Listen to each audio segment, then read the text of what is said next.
The beauty within the beholder. In a quiet mountain village nestled between rivers and valleys, lived a woman named Alara. She was neither rich nor famous, nor did she possess the kind of beauty that turned heads in a crowd. Her skin was weathered from the sun, and her hands bore the calluses of years spent tending her garden and weaving baskets for the market. Many in the village regarded her as plain and unremarkable, kind, yes, but not someone you'd call beautiful. Every morning, Alara would walk through the village with a gentle smile, greeting everyone by name. She had a way of making people feel seen, even when they were trying to hide their pain. She noticed the baker's limp, the sadness behind the schoolteacher's eyes, the way the carpenter's laughter had dimmed after his wife passed. She noticed what others overlooked.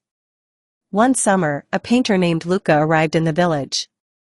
He had traveled across many lands, painting portraits of noblemen and royals. Seeking new inspiration, he decided to stay in the village for a season. Curious and observant, Luca began sketching people and landscapes, trying to capture the essence of the place. One afternoon, while visiting the market, he noticed Alara arranging flowers at her stall. She handed a small boy a bunch of wild daisies and whispered something that made him beam with joy. Luca watched how her eyes sparkled with quiet wisdom and how every motion she made carried grace and intention. Intrigued, he approached her. "May I paint you?" he asked. Alara laughed softly. "Me? Surely there are others more worthy of your canvas." But he insisted. So she agreed, albeit shyly. When the painting was unveiled weeks later in the town square, villagers gathered around and gasped.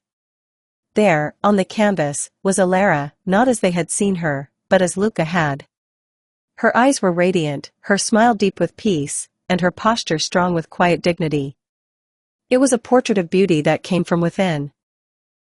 Some didn't recognize her at first. "Is this really Alara?" one woman asked. Luca turned to the crowd and said, "Yes, this is how I see her.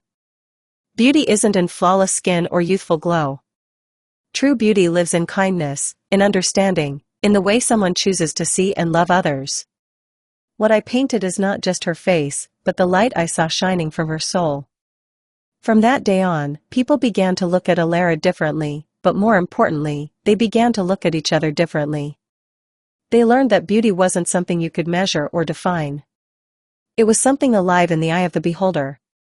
And sometimes, it took someone with a new set of eyes to help the world see what had been there all along. Like, share, follow and comment.